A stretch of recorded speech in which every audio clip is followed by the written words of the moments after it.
Kababayan, ito ay para sa litsong kawali mga kababayan.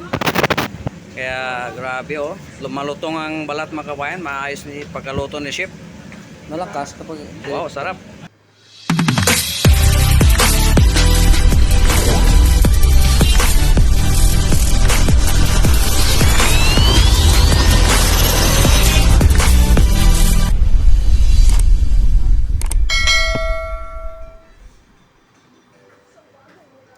Naku mga kababayan, ito yung breakfast namin na menu.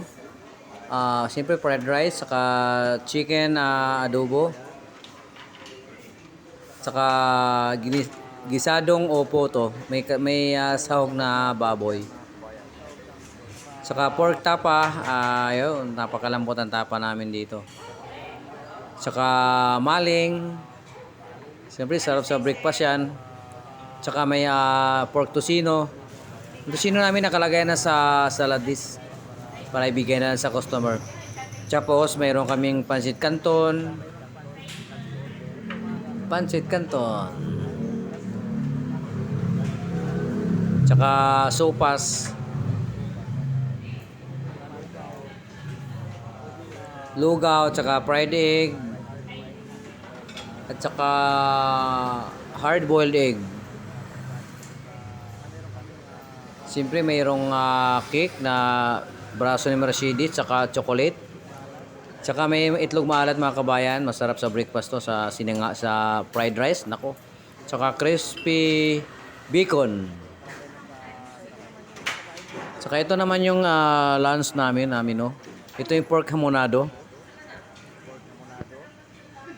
Tsaka mayroon pa fried talong, sarsyadong dalagang bukid na isda, saka fried dilis, saka meron kaming beef tapa. So malambot ang beef tapa dito mga kabayan, kasi lomo yung ginagamit. Saka sari-saring gulay na naman. Wow, may gata. Saka pork higado mga kababayan. Ako, pang sarap to. Mamaya nga 11:30, ubos na to. Saka paksyo na hiwas na isda. Saka mayroon kami uli ng kare-karing gulay. Noong nakarang linggo mayroon dito kasi cycle kasi kami mga kabayan. Saka grilled chicken. Saka request dito yan. Saka sinigang na bangos.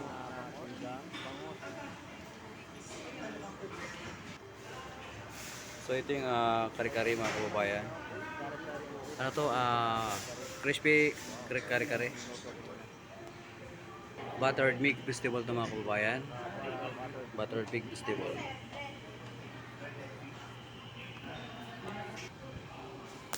Yun lang mga kabayan, wala pang tao dito sa executive dahil maaga pa. Yun lang, thank you for watching.